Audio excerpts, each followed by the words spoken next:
Hello guys, how are your studies going on? As you know, we become what we think. So think only positive thoughts. It becomes very difficult when we try harder.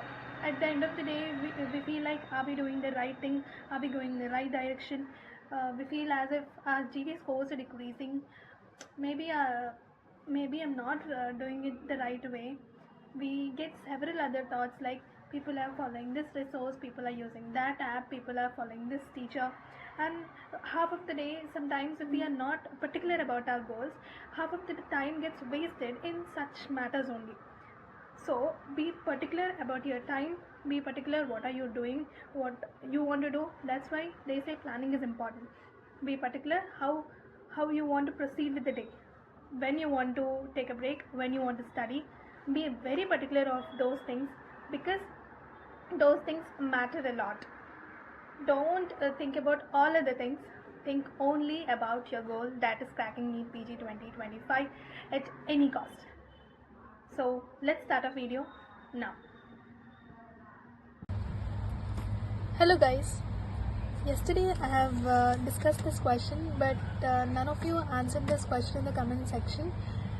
As this is a very important topic, I thought that I should mention this answer with the image. You can see the image. The question here was a 2-year-old male infant presenting with abdominal distension and failure to pass meconium, rectal biopsy showing absence of ganglion cells. This condition is most likely caused by the congenital absence of neurons between which layers of the gut wall. This question, as we know, is very important. This is the Hirschsprung disease. We may know every point about Hirschsprung disease, but in the examiner thought a step ahead and he gave the histology slide of the large intestine as shown in the image, and he asked us which of the layers is the are the ganglion cells absent, or there is the congenital absence of neurons. So we need to think like the examiner to answer such questions. Let's discuss more about Hirschsprung disease today because he has asked it just recently.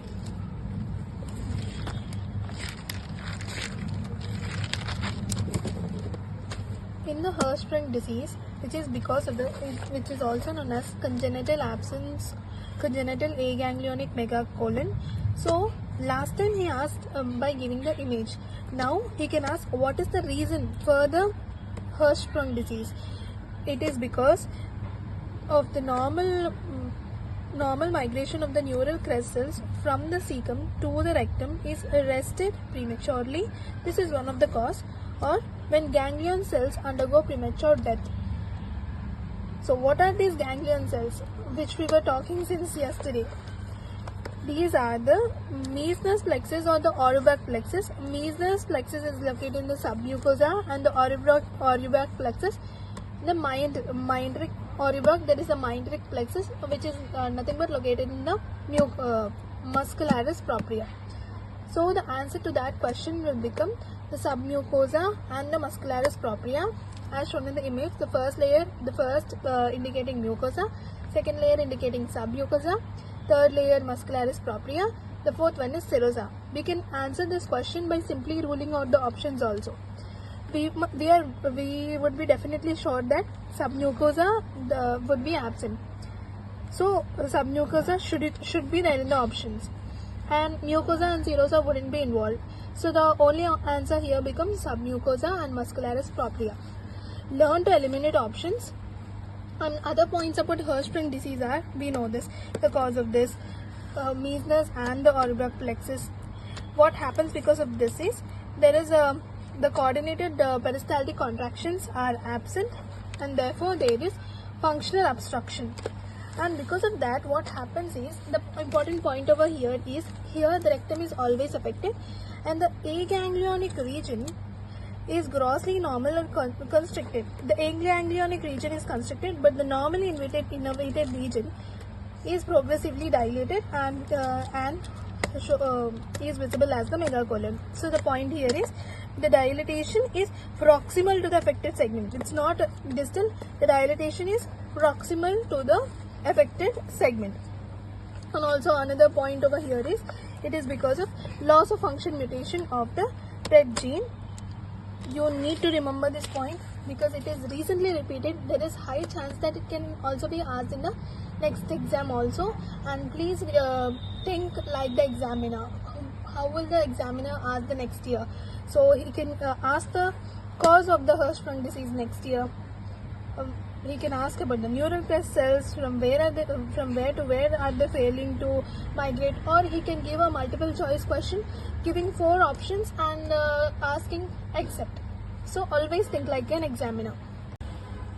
So today's second question, laboratory investigations of a patient being evaluated for jaundice show elevated bilirubin and alkaline phosphatase levels. Levels of remaining liver enzymes are normal. What is the likely diagnosis? Prehepatic jaundice, hepatic jaundice, hemolytic jaundice and obstructive jaundice. Take your time and answer this question. The answer to this question is obstructive jaundice. Jaundice topic is really very important, and if you haven't read the topic of jaundice till now, you stop whatever you're doing and just clarify the concept of jaundice, because jaundice, the concept of jaundice, the types of jaundice and neonatal jaundice, these questions are commonly asked. Every year you will find a question on jaundice compulsory. This is a question from NEET PG 22 asking the type of jaundice. So let's get a quick overlook of what is jaundice. Jaundice, as we know, is the alleged discoloration of the skin and the mucous membranes, but no one is going to ask us now. Here there is increased total serum bilirubin, that is more than 2 mg per dl. As we know, it's because of the bilirubin. Bilirubin is the waste product which needs to be excreted out. So total bilirubin is of 2 types, that is the unconjugated bilirubin and the conjugated bilirubin.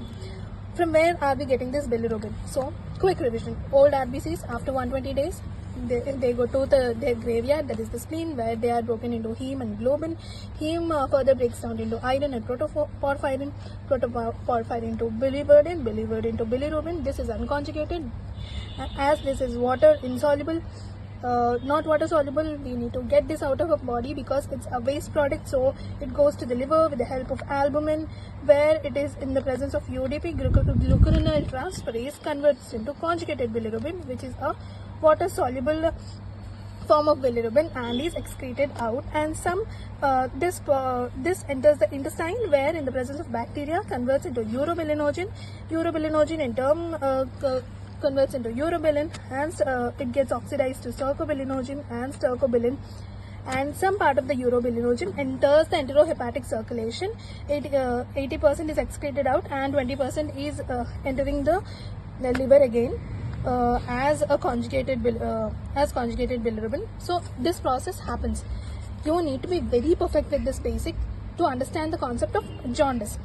So what happens in jaundice is that the types of jaundice are, as you know, prehepatic jaundice. This diagram is very mixed up, but you can understand. So jaundice can be prehepatic jaundice, hepatic jaundice or post-hepatic jaundice. Whenever there is increased RBC breakdown because of any intrinsic or extravascular or intravascular hemolysis, when there is increased RBC breakdown, the liver would be unable to convert the unconjugated bilirubin to the conjugated bilirubin. So it would be able to convert whatever it is possible for the liver, but the remaining RBCs which are broken down to unconjugated bilirubin, they are not in the ability of the liver. So here unconjugated bilirubin increases. In the case of hepatic jaundice, both unconjugated and conjugated bilirubin increases, and in the case of obstructive jaundice, only conjugated bilirubin increases because here the problem is not with the liver. Liver is able to convert the unconjugated bilirubin to the conjugated bilirubin, but it is not able to come out into the intestine. So it piles up over here. So here there is increased conjugated bilirubin. So I'm going telling it very quickly because there are many videos on YouTube explaining the concept of jaundice very clearly.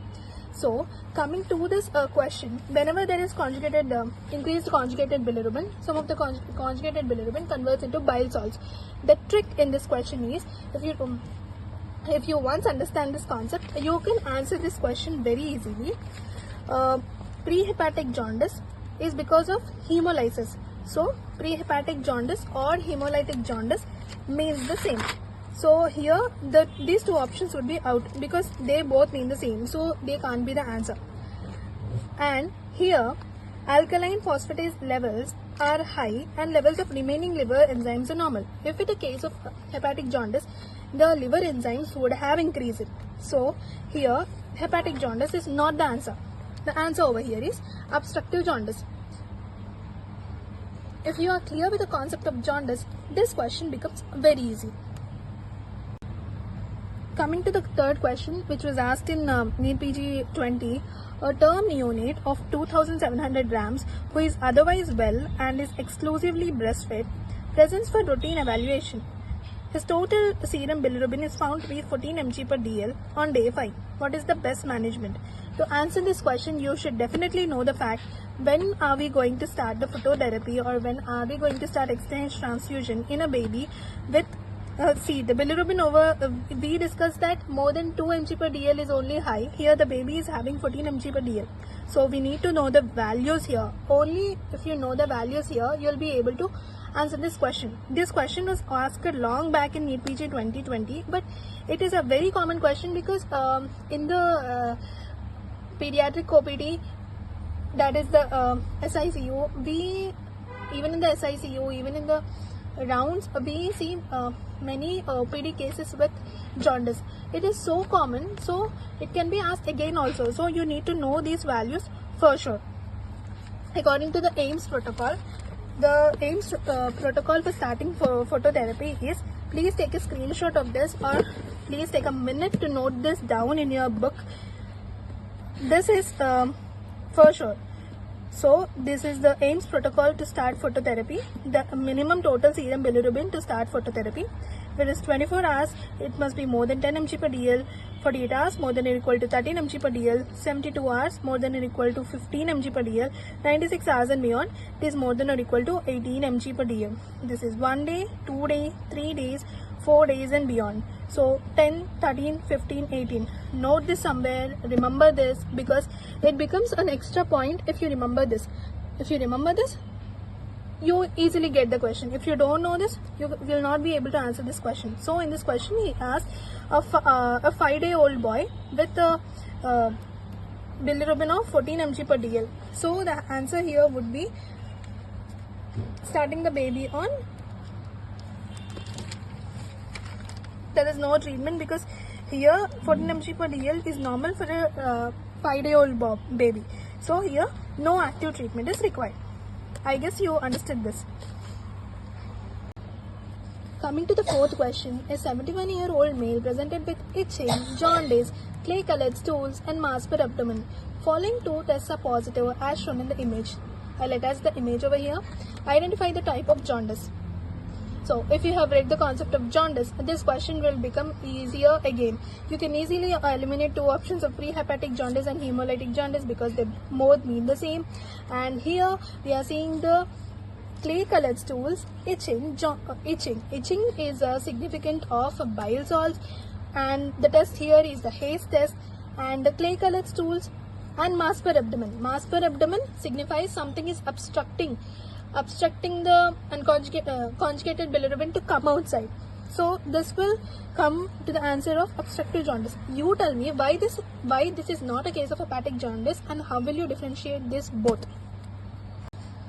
Coming to the fifth question, Vandenberg reaction is used to measure. This question has been asked in NEET PG 2020. How will you answer this question? This is also a factual question. If you know this, you can answer it easily. If you don't know this, there is no way answering this question. The simple fact over here is Vandenberg reaction is used to measure direct bilirubin. It's a simple factual question which is asked in NEET PG 2020. Always try to solve PYQs and search the questions around it. People say that, oh, what is the use of solving PYQs? But if you decode the PYQs, if you study around the PYQs, that itself is enough. So here we have been discussing the concepts of jaundice in these 5 questions. The first question is Hirschsprung disease, but in these 4 questions we have seen 4 questions in the last 5 years. That means among the 200 questions, 1 question is from jaundice. That itself says that we need to study the topic of jaundice for sure. So Vandenberg reaction is simply a specific reaction used to identify the serum bilirubin. If it's a normal serum, we don't have any reaction, negative Vandenberg reaction. So bilirubin is normally insoluble in water, whereas conjugated bilirubin is soluble. So this acts on that principle only. Vandenberg reagent, when combines with conjugated bilirubin, that is in the case of conjugated hyperbilirubinemia, purple color, we get the purple color immediately. So here the test would be directly positive. But if we add methanol or alcohol and then add Vandenberg reagent to the serum, it dissolves the unconjugated bilirubin and it shows positive within 30 minutes. So with a simple reaction, we can identify whether the person is having hemolytic jaundice or obstructive jaundice or hepatic jaundice. If it is indirect positive, that is, if the person is having unconjugated hyperbilirubinemia, that would be indirect positive. If the person is having conjugated hyperbilirubinemia, it would be direct positive. If the patient is having hepatic jaundice, immediately it will show a purple color, that will be direct positive, and after 30 minutes it will show other color. So biphasic reaction is hepatic jaundice. So read the concept entirely. If you are studying jaundice, you must know everything about jaundice. So that's it for today. See you tomorrow.